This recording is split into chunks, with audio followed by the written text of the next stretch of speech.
अरे दिव्या पवार रो आयो जन्मदिन बर्थडे खुशियां मनावे जी।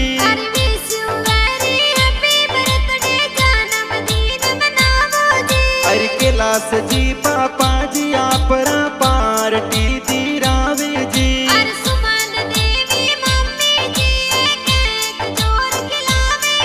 अरे कमलेश भाई भवेश भाई के कलावे जोर जी।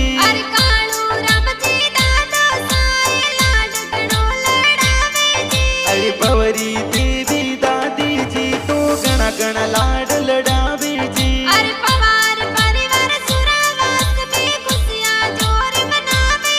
अरे पोकर राम जी नानो सा तो पार्टी में आवे जी।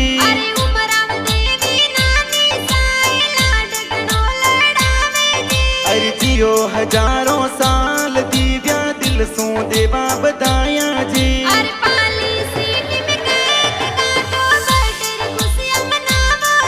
अरे कैलाश जी पापा जी सुमन देवी मम्मी हर सावे जी। अरे